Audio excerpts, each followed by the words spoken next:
Today we're in the kitchen with Chef Shelly of Back Pocket Recipes. She's a cookbook author and instructor here in Scottsdale. And today she's going to be showing us her watercress salad with cucumber yogurt served in a flatbread bowl. And it's from her soon-to-be released cookbook. So without further ado, I'll turn it over to Chef Shelly. Hi, thank you, Beth. Well, welcome to, I wish I could say it was my kitchen, but welcome to this fabulous kitchen here at the Wolf showroom. Today we're going to be making a watercress salad, and it is going to be in a flatbread bowl instead of your normal bowl that you always serve up. You know, sometimes salads can get really boring, especially in the summertime. We eat kind of the same things. So I thought I'd change it up a little bit, and we're going to be doing these great flatbread bowls, and you can do them in a number of different sizes, which I'll show you shortly. We're going to do the watercress salad. We're going to do it's going to be a romaine base, but we're going to add some watercress to it. And for those of you that don't really know much about watercress, I'd like to tell you a little bit more. It's kind of fun stuff. And then we're also going to do a cucumber cold soup. So we're going to do these kind of cool dishes on these hot summer days. And everything is pretty much low fat. They're healthy. And if you're like everyone in my house, eating healthy is always a challenge, because I certainly am a carboholic. I don't know about you, but I am. Okay, so we're going to start by making our bread bowl dough.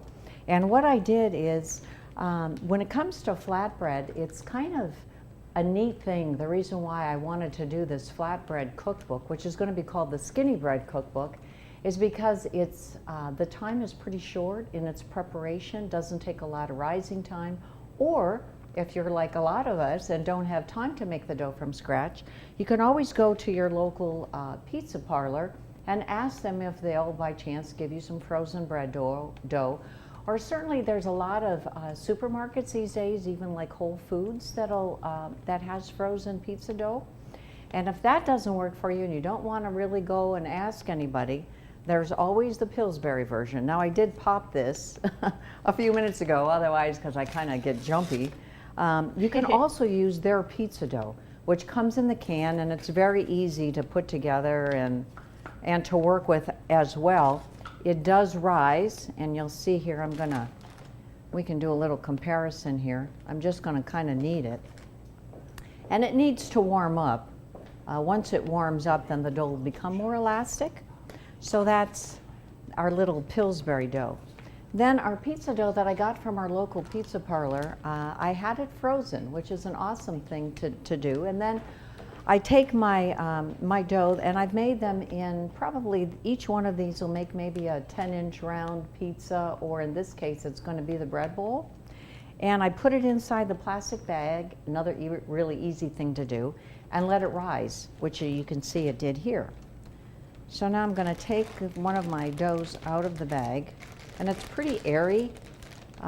One of the things about the dough that you get from your favorite pizza parlor, and I think even like Papa Murphy's now sells the pizza dough.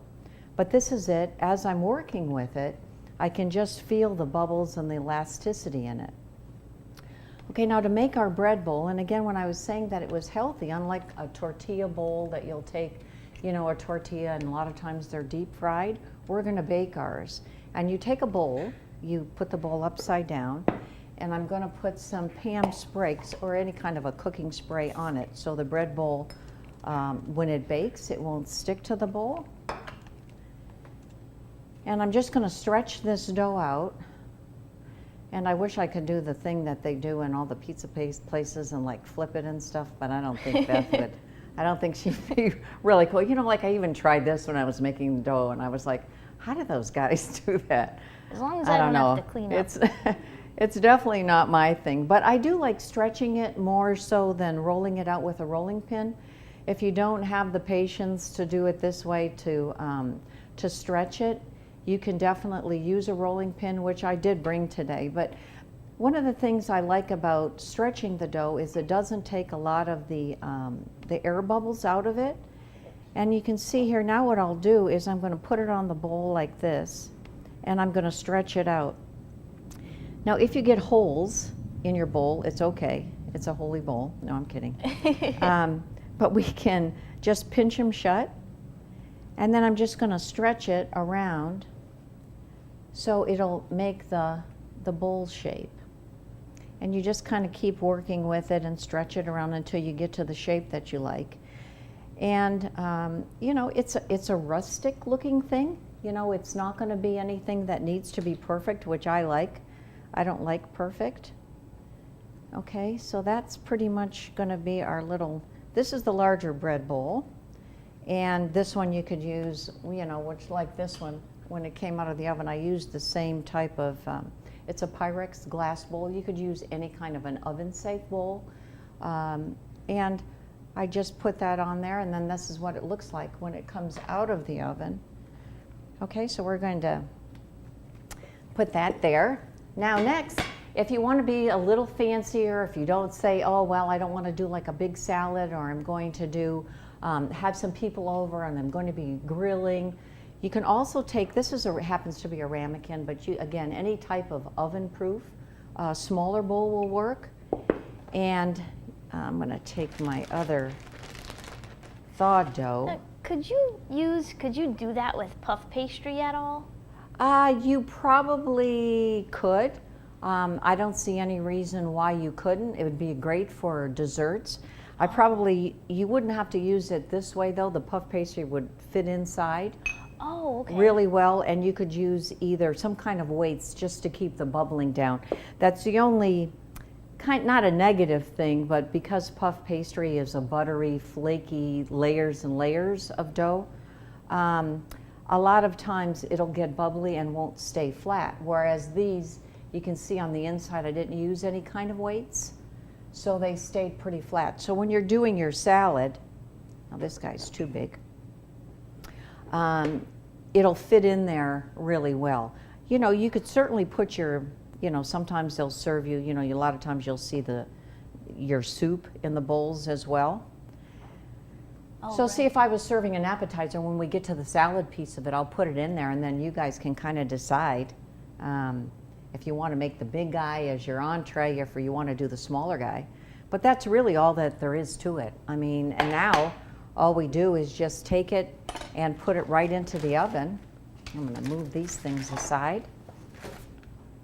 And you bake them for about 15 to 20 minutes on 350, and we have that recipe. Yes. And I'm going to go ahead and put this in the oven. Oh, I did post that to our website, so. Okay, good. And that's pretty much it. I mean, one of the things about, you know, the blog that I have, the Back Pocket Recipes, is I like simple recipes. I like recipes that taste really good.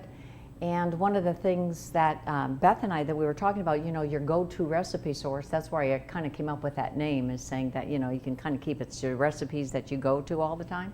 So that's that. Okay, so now we're going to do our salad. Okay, so I'm going to grab some watercress. And that refrigerator is really nice and cold. Did you say that you could put soup in those bread bowls too? Or you could, yeah. Oh. Well, you could. I probably would have made them a little bit thicker. And this refrigerator is really cold. My lettuce is really crispy. I'm going to take out a few more things. Guess that's always a good thing, though. Yeah, especially in Arizona. I mean, you definitely want it cold. Yes. Okay, so what we have, I wanted to talk to you a little bit about the watercress. So watercress is a aquatic plant. And this particular one, I don't know if you've ever gone to the grocery store where you can see it or have seen it with its roots still attached. A lot of times the watercress that you buy will be in the packages and it'll already be cut. But it's kind of cool to buy it this way. I know that you've maybe seen like there's a buttery lettuce, or they also call it a bib lettuce, that a lot of times will come with the roots already on them as well. So, and then I also have a romaine. So the basics for our salad today is going to be the romaine, but we're going to top it off with some other goodies that I'll just take out here. Get my salad bowl ready. Okay, so we're going to start with our romaine salad, our romaine lettuce. And for romaine, if you don't know, you cut the heel of it off, and then you cut the tips off. And I don't know where Rachel Ray came up with that garbage bowl concept, but what a cool idea. I mean, I wish I would have thought of that. I mean, a garbage bowl. I mean, because always, you know, you have your stuff, and it's like, where do you put it? You know, you put it in a garbage bowl. It is convenient. I know it. So for us, because I'm preparing this dish, which is basically for two, I'm going to take the really good stuff, which is the center part or the heart of the romaine lettuce, and I'm going to cut it up. Chef, what is the purpose for cutting off the tip? Is it just because they can get a little bit raggedy? And They can, yes, exactly. And actually, in my opinion, I think that the sweeter part is in the heart of the lettuce, the heart of the romaine. And it's kind of the good part. You know, it's like when you're doing a steak and you want to have the fillet. So it's like, do you want the fillet or do you want the top sirloin? Well, I think I'll kind of stick with the fillet part of it. So there's our romaine lettuce, and you can buy it already done, and you know, it's in the packages, it's already washed, which is cool. You know, I do it all the time as well. This is certainly the least expensive way of doing it. Okay, now I'm going to take my watercress, and with the watercress, I'm going to basically do the same thing. I'm just going to give it a little haircut. I'm going to cut this bottom part off. You cannot replant it. Well, I shouldn't say that. I don't think you can unless you have the right stuff to really do it in. Now these leaves, sometimes you can leave the leaves whole if they're smaller. These leaves happen to be a little bit bigger, so I did give them a quick chop. And we're going to add them to our romaine. And certainly with a salad, you know, you can put anything that you want into a salad. That's the fun thing. With this particular recipe, the other thing that I'm very in love with is heirloom tomatoes. Now granted, in Arizona it's not always great. You can't always find like really good heirloom tomatoes, and you kind of get sticker shock if you go to the grocery store and you take one of the tomatoes and it says, you know, when you pick it up at the produce and it says that it's $3.99, well of course that's a pound here, and then you go to weigh it and it happens to be 3 pounds, so now you just paid like $12 for a tomato. That's true. So you'd like to hope that it's really good. So a lot of times I'll buy these little, these are baby heirloom tomatoes, and they come mixed. And when they say mixed, they're just the different colors. So in this particular package, we have red, we have some great yellows, we have green. I like the different shapes, the different sizes that we have with them. So I'm just going to cut up a few more for our salad. And then, let's see what else we're going to add. And is the watercress, does that have a particular flavor? Is it more peppery than No, other? it's not peppery. It's just really a light flavor. A lot of times when you go into restaurants, the restaurants will serve it as a garnish, and it'll be the smaller version. It's actually in the mustard family, if you can believe it. Oh, okay. So it's not a bitter taste. It's not a sweet taste. It's kind of, I don't know. You want to try one? Sure. They're washed. Thank you. You're welcome. Okay, so that's, let's see, what else am I going to put in our salad? We're going to add some, the other kind of cool thing that I brought today. Well, I'll start with the cool stuff. Hopefully they didn't hear me crunching on camera, but it is, you That's can okay. tell it's So in the I don't know if mustard. you've ever seen these in the supermarket, but if you've ever seen an English cucumber, that's what this is. An English cucumber, I guess the difference or the comparison between the two, besides its obvious size and length, is that the skin is very thin. It doesn't have a tough skin. And it also, they like to say that it's seedless. If you read this here, it'll say, rinse and eat, no need to peel. It'll usually say seedless like this does. That's not a total truth. And we're going to see here in a second. It does have some seeds in it, but what I'm going to do is I'm going to half it, and you can see that there are some seeds, not a lot. So if you're a person that likes seeds, I don't know many people that would, but if you happen to be that person that likes seeds and that you'd probably want to stick with the other one, but I personally love the English cucumbers, and they're really easy to grow. So if you have a garden and are looking for a cucumber or would like to grow a cucumber, and rather than the normal size cucumber, it's kind of cool to try your hand at growing some English cucumbers. Okay, so that's our English guy. We've got that in our salad. I already diced up some red onion, and we're going to save our red onion. It's going to go in the dressing instead of the salad, because if you're like my husband, he doesn't necessarily like onions all that much. So sometimes I can sneak it by him if I put it in the dressing, which is kind of nice because the onion really does give it a good flavor. Okay, so I have my cucumbers in there. And then the other thing that I like putting in there, I bought some sugar snap peas. You can buy these frozen. You can also buy them fresh. If you buy them fresh, they just need to be blanched. You know, just throw them in some hot water for maybe a couple of minutes. After you throw them in the water, then I would give them an ice bath so they stop cooking. Or you can just do like I did today and just buy the little frozen guys. All right, so we're going to take them. I'm going to move these guys out of the way. And we have our snap peas, and I'm just going to give them a quick slice. All right, and they're going to, oops. Oh, and I just cut myself. Okay. And they're going to go into the salad. Let me get where'd my towel go? That's what I get for sharpening my knife just before I did this. Can you just grab me a towel real quick? Yes. Thanks. We'll get that for you. Okay. Or a Band-Aid if they have it. That would be awesome. I'm bleeding for you. All right, so now I'm going to, let's see what else we got. That pretty much is going to do it for our salad. I'm going to add some goat cheese crumbles in just a minute once we get this done. I also like, you know, if you wash your lettuce ahead of time, and then you take your lettuce and, you know, once I've mixed up my salad, I then put it into the refrigerator so it gets nice and cold and it gets really crisp. So now what I'm going to do is I'm going to put this into the refrigerator. You know what? That refrigerator is really cold. I think I'm going to leave it out this time. All right, we're going to leave that out. Now next I'm going to do is our yogurt dressing.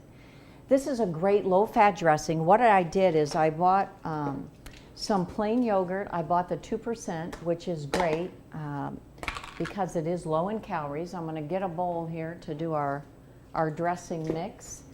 Let's see, we're going to do our yogurt. I'm going to add some onion, and I'm going to add some lemon juice. Okay, so for the dressing, I need about a cup of yogurt. Get this off. Do about a cup. It's going to go right into there, and I'm got to clean my board off here a little bit.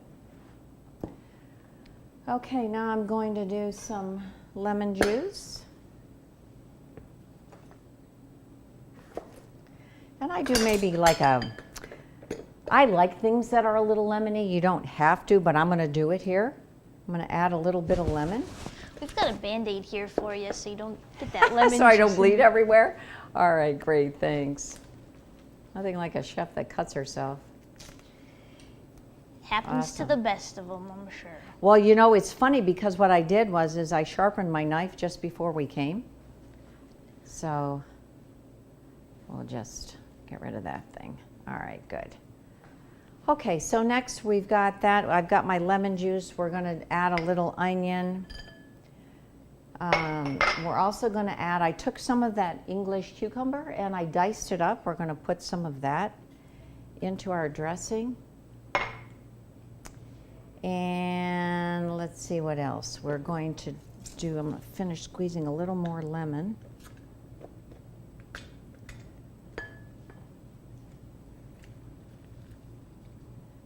All right, we got that. Do you have a trick to squeezing lemon juice if you don't have one of these things? Yeah. Nah, you know, you can try, you know, a lot of times the lemons, especially here in Arizona, we're in kind of that green state, so a lot of times I'll roll it. The rolling sometimes works, sometimes it doesn't, but it does loosen up the juices, and then you can, you know, cut it and use it. They also have the old-fashioned. Did you ever see those ones that look kind of like they have a little cone and they kind of stick up there and you can kind of squish them around? Oh, yes. Yeah, so anything like that would work. All right, so now I'm going to just whisk up my dressing. And this is kind of, you know, I'd like to consider it a cross between a ranch dressing and, you know, an oil and vinegar based. It's a little more hearty, has a little more flavor to it. And everything today is kind of that cucumber flavor. Okay, so now I've got our dressing pretty well mixed. I'm going to put it in the refrigerator. I think it'll be safe in there, even in our SubZero.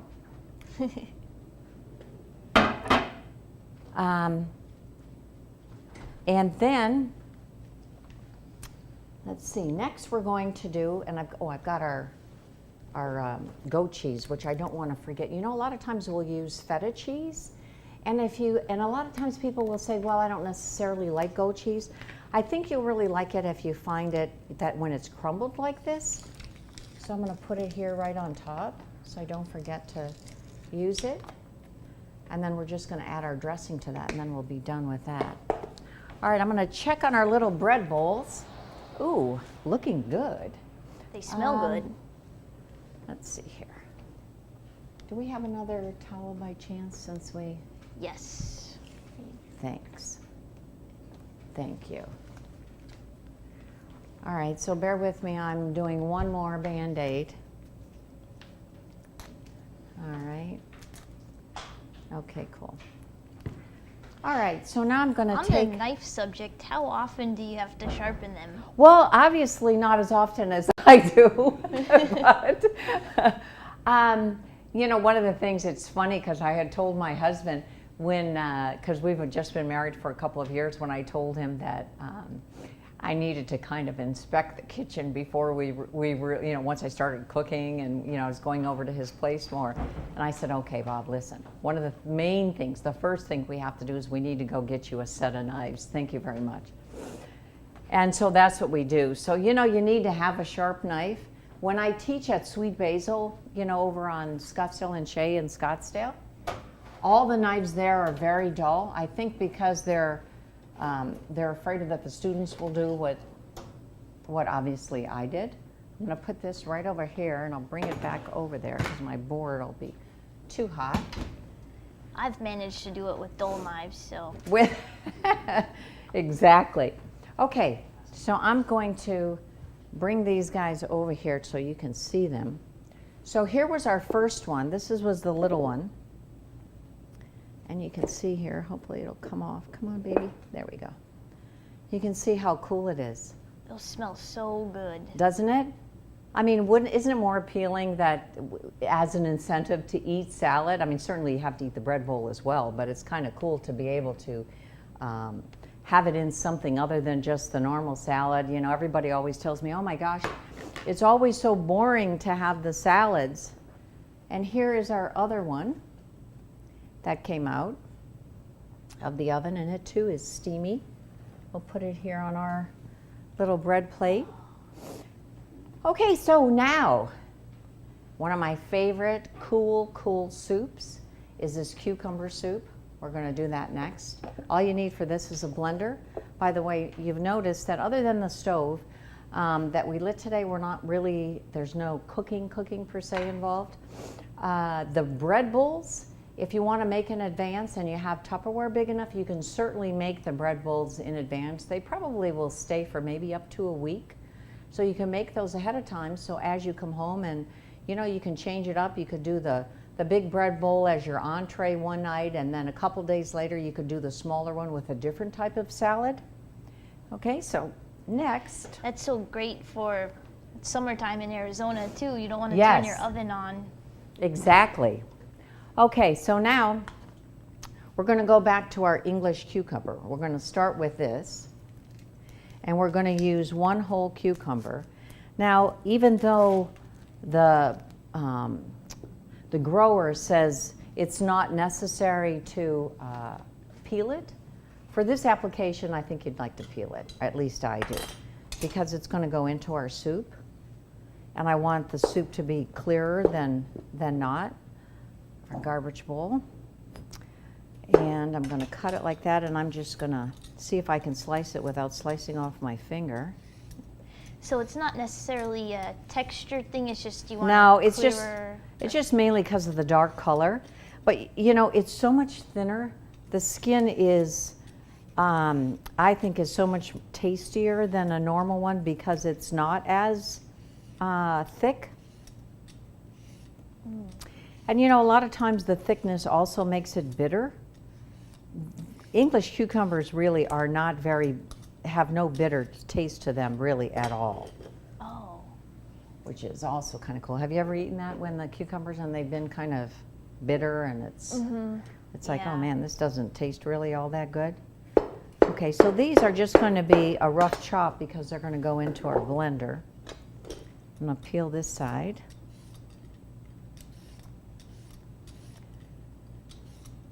And I wish I could grow these in my backyard. I did, I did grow some mint. Did you see that beautiful mint that I have there? I planted a little teeny bit of mint. It was probably the first year that I've really done mint because I'm a big basil person. That's probably my favorite ingredient.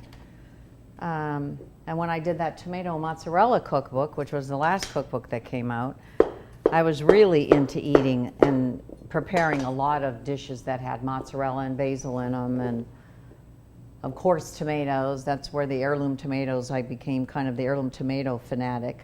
Oh, yeah. Okay, so I'm going to put a little bit of lime juice in this as well. And I didn't really bring my little lime juicer, but this lemon one works just as well. I'm going to squeeze that in there. We're going to need a tablespoon or so of lime juice. So since the limes are kind of small, I'm going to use a whole one. Is mint difficult to grow out here? Which one? Is mint difficult Mint? to grow? Oh my gosh, no. In fact, what a great question that is, because little did I know it grows like a weed. Oh, wow. It completely took over my garden. I mean, all I have left, I think, in my pot is some thyme and some mint. It completely took it over. So no, and it obviously loves the Arizona summer heat because it's been growing like crazy. Wow. Okay, so next I'm going to add a teaspoon of honey. And I'm just going to kind of eyeball it. There's a teaspoon of honey. And let's see what else. I'm going to do a little bit of cumin. And cumin just gives it that little bit of spicy taste. And it's about a quarter teaspoon of cumin will go in there as well. And let's see, I'm going to do 2 tablespoons of low-fat milk. Somewhere I have my measuring. We're going to do 2 tablespoons. Whoops. Okay, 2.5. It's okay. That's one of the things. That's why I hate baking. I don't like baking because you have to be very precise. Obviously, you can see that I'm not precise. All right, so we have our 2 tablespoons. I've got my honey, I've got my milk. Now our fresh mint, which I'm gonna pluck a couple of leaves off. And I'm also going to use some of these mint leaves for a garnish. But they are very fragrant. Oh. They're very, very cool. Okay, so we have our yogurt. I've got my, oh no, I didn't do my yogurt. What am I talking about? I have my 1 cup of yogurt that goes in there, since this is cucumber yogurt soup. And what the yogurt does in either the dressing or in the soup is that it just adds a creamy texture to it. And it's because I bought the plain yogurt, there's not a lot of flavor. There's my opening. Okay, let's see if I can do this without hurting myself. No? I get a spatula here.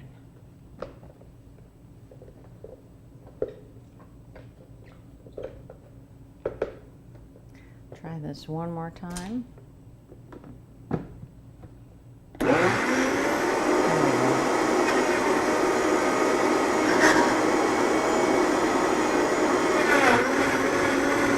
Yay!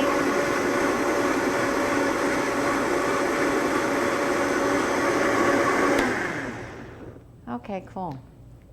That's Little all there is to it. Vitamixer. I mean, shouldn't all soups be this easy to make? I mean, it certainly beats opening up a can. Okay, now I'm going to add a little bit of salt and pepper. I like my little fresh sea salt grinder, which works really well.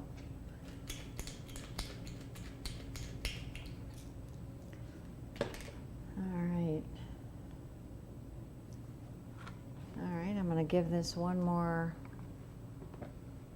shot. Okay.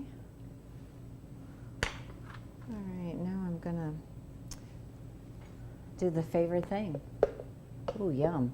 Taste test. Oh, yum. Oh, it is awesome. You know, it's a refreshing soup.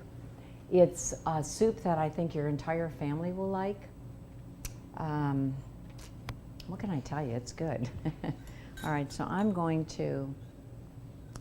certainly made a mess. You know, my husband had said to me he makes a great sous chef because he likes to clean and I like to cook. And you can tell that I used to cook in a restaurant because it's kind of messy, so don't look at my mess. Okay, I'm gonna move my gadgets over and I'm gonna do a little plating up.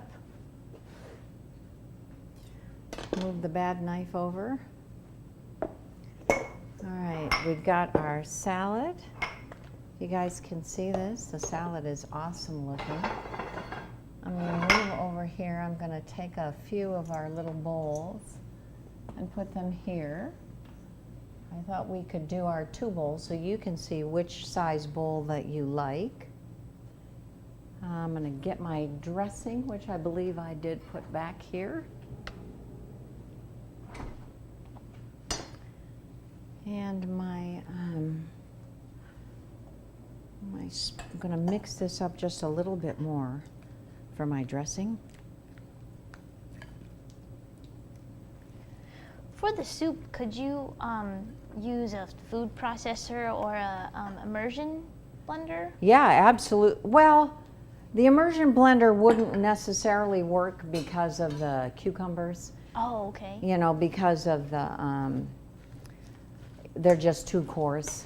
But you could certainly, you know, use a food processor instead of a blender. All right, I'm going to do a little bit of salt and pepper in this as well. And remember, I have my romaine lettuce in this. I have my watercress. I have my cucumbers. I have my heirloom tomatoes, and I have my snap peas. So that's my summer salad. I'm going to salt and some pepper. Oops.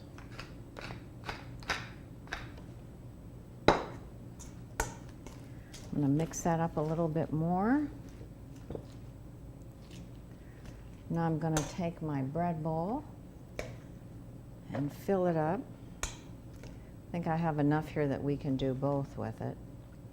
We can do both our big bowl if it's going to be your entree along with your soup for the night, or if it's going to be if you're grilling and you're going to do your little bowl.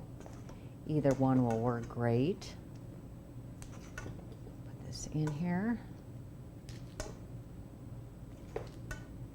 I don't know about you, but I'm getting kind of hungry. Definitely am. You are? Okay, good. The smell of those flatbreads is delicious. Okay, so now I'm going to kind of decorate it a little bit. I'm going to put some of my heirloom tomatoes just right at the top. All right, and I'm going to just sprinkle a little bit more. Let me show you. I'm going to put this here, and I'll sprinkle it with a little more goat cheese.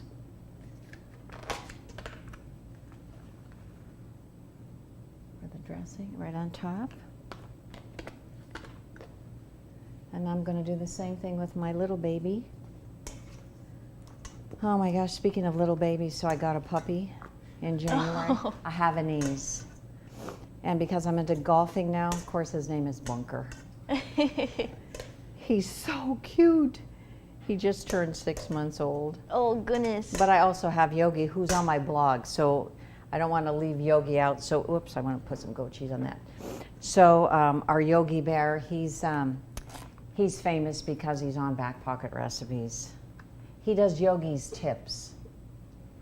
Oh yes, I saw his tips. Yes, he does like little kitchen tips, like what gadgets are new and aren't new. Okay, so that's that. I'm going to take my soup now.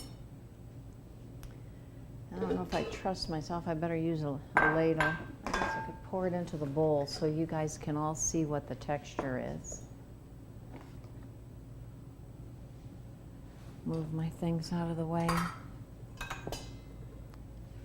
going to move this all right out of our sight so you can all see my soup.